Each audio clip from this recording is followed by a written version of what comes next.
Good evening, welcome to A Foreigner in the Philippines. I got a letter to read here. Actually this is a few different communications that were sent at different times.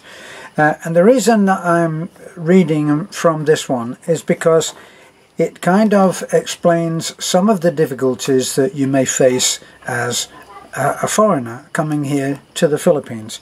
And it shows the backwards and forwards, doubts, and then happiness and euphoria, and then I don't know, just how many different things that you can go through, all with the same person. So anyway, what can I say? Terence and Beth message to me, and oh, this is a man that's found this lady that lives near, well, I won't tell you where she lives. She lives not too far from where we are. And he is saying, we gave him a few tips on moving. He wanted to know about moving. So we talked to him about, well, you know, you can keep your bank in the US, and your pension will go there, and then when you come here you can use it, and all that kind of thing, and it's very easy. So he said, thanks, we will find out. How far are you from us? It would be amazing for you to come to our wedding. No dates yet, it's still a dream, but coming together. So we say, congrats, keep in touch, close to the date, we're not far from where you are. The next message. So Terence and Beth messaged me. Oh, and now we find out, we're looking at this and say Terence and Beth messaged me. So it turns out that in fact he had sent us a message that was intent for his girlfriend, and told us, congratulations for our soon marriage, and he said let them know the date, and they are not that far from where we are. Ah, that makes me happy. So no matter what we do, it should all work out, whatever we decide on, beach or small in-law. Not quite sure what that means. So then he says, oops, I sent the message to you, sorry. I'm so embarrassed for earlier. Anyway, I was wondering if you guys can make a video of steps persons should take to move to the PI. Well, we've already done this many times actually, and I always say that this is one subject it should be dead, but it won't lie down, right? But it says, and marry a Filipino, or maybe you've already done that. Thanks, because I really don't know what to do. So we say one step at a time. With your girlfriend acting here, she needs to go to get the cinema, which is the government certificate saying that she is not married. You need that, wherever you are. So put yourself in the position of this guy as you're listening to what we're saying now. As for you, you do the same with divorce papers and birth certificates and all of that. He tells us, thanks, I will tell her this. She is good at showing me documents like her passport and her husband's driver's license, who died 3 years ago. Did I tell you she lives within walking distance of a beach where you are? So she says, he says, she lives with her 80-year-old mother. Her dad died and they live with her 3 girls. And I'm sure that he means his girlfriend's 3 girls. To keep costs down, we can marry in court or church. I told her maybe I can get a job playing in a band. So there's a little bit of fantasy coming in here, because the idea that he can get a job playing trumpet in the Philippines, you'd have to be pretty good. So thanks, I know you must be incredibly busy. And then the next one, he said, I appreciate anything that you can send. Obviously, he's dying for advice. The next message.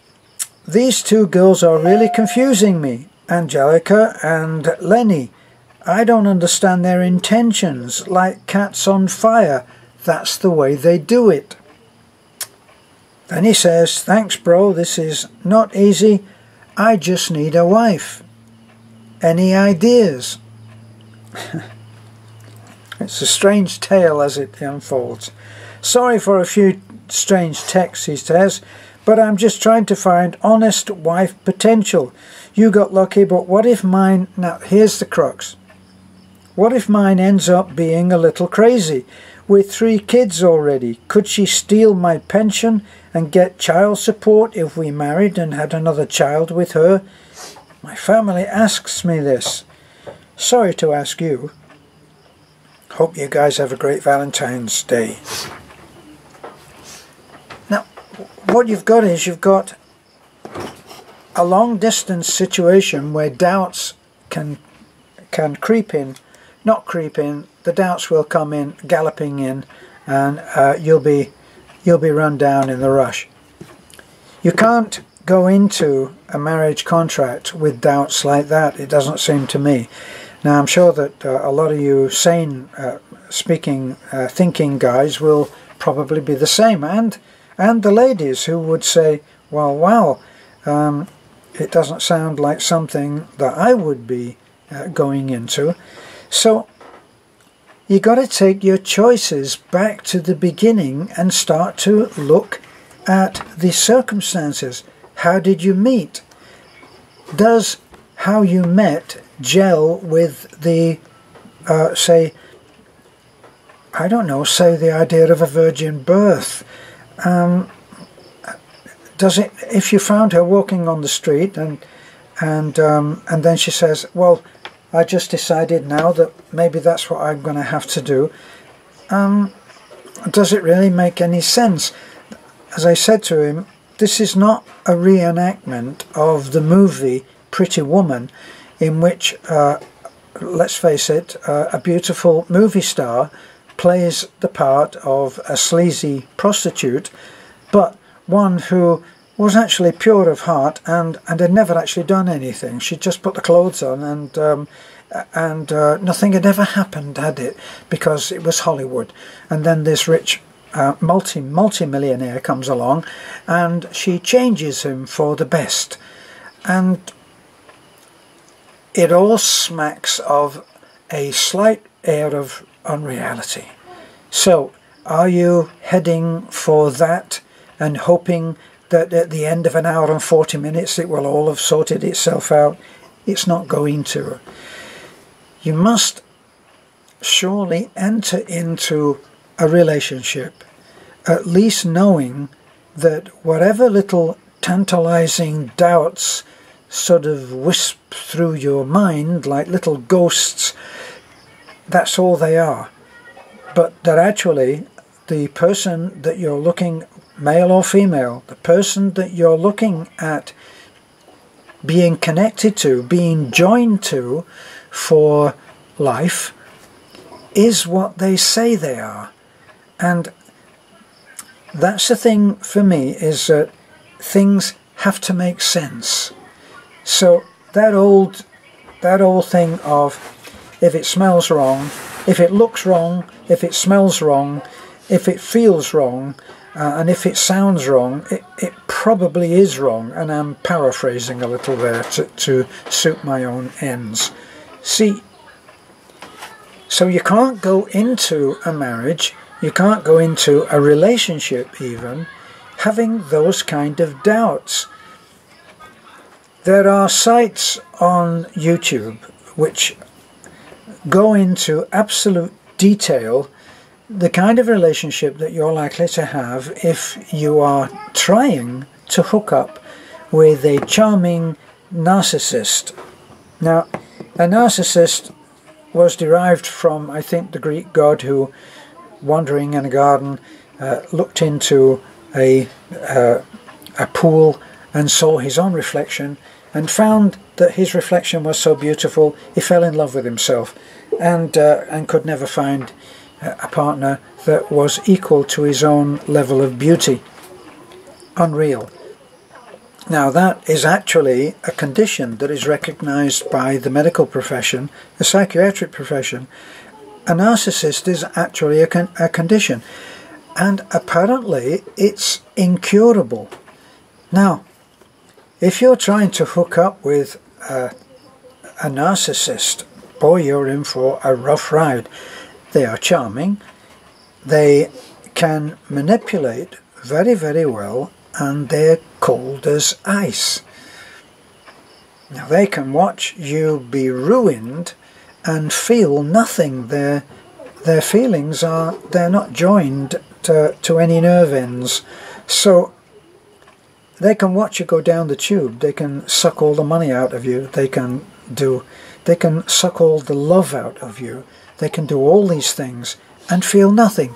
In fact, they actually are incapable of empathy. They cannot understand how someone else feels. They can't understand what it feels like to be in that person's shoes. So they certainly cannot understand what you are being put through by their good selves. Now obviously not all of us are trying to hook up with a narcissist, but more people than you might think are touched by the symptomatic behavior of a narcissist in some form or another.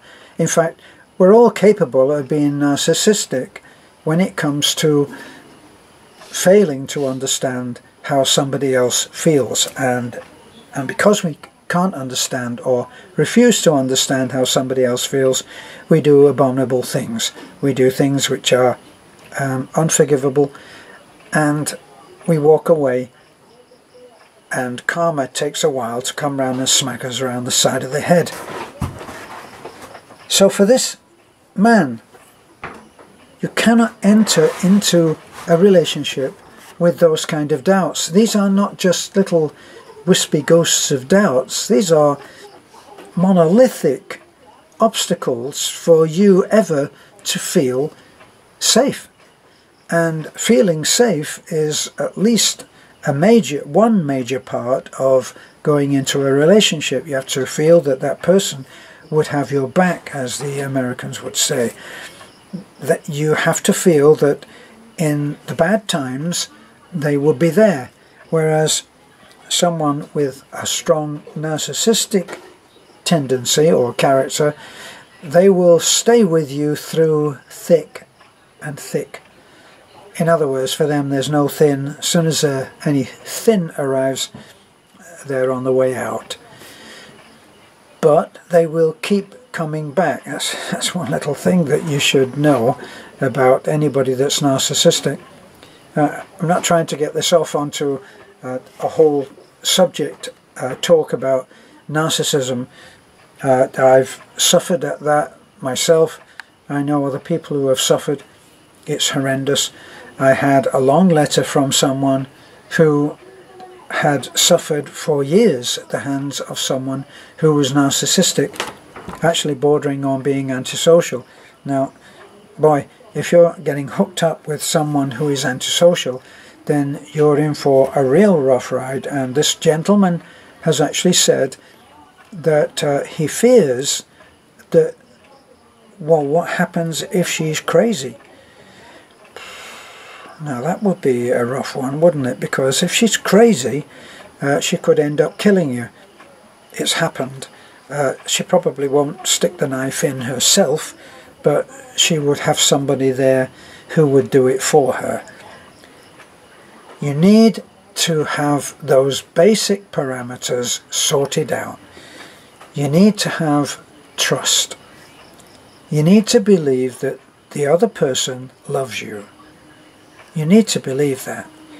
The other thing is, if you are coming into a relationship with a Filipina who has children who are grown up, you might be in for a tough go there as well on that count, because children don't always accept fully with open hearts the new guy.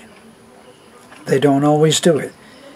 It may be because they cannot forget their dear beloved daddy, in this particular case, who has died, and we're taking that on trust, aren't we? But they may just have daddy around the corner who takes them for coffee at the weekend or ice cream, and they're not prepared to have him displaced. He may still be their hero. So you need to have these things understood. You need to have met the family. You need to feel comfortable with that family being comfortable with you. And in this particular case, 3 girls, that will be what you might call an estrogen overload when everybody's home at the weekend. Are you really up for that? That's the other thing. So, how have those kids grown up? Have they grown up open? Have they learned from their deprived state, deprived of a father? Have they learned from that? Have they turned out good? Or are they going to turn out bad all over you? Got to make sure that these things are in place. And it doesn't sound like you have. If you're asking me questions like, can she take my pension? If I have a child with her, can she get child support? Well, yes, she can get child support if you are an ethical man. In the Philippines, it doesn't mean a lot. You could just walk out the door like many do here, and that would be nothing that's unusual. So worrying about that might be something else that you need to look at yourself on. That's all from me. I've gone on for long enough. I'm trying to keep it down to around 15 minutes on some of these, even late night meanderings. It's not going to happen, of course, but with this one, I think we've done it. Thanks for looking in. Thanks for listening to the problems and solutions that could be offered in a case like this. These are just my opinions, and they're based on my own experience and my own state of what I think could or should be done. Thank you for your support. Don't forget to like, comment, subscribe. Bye for now.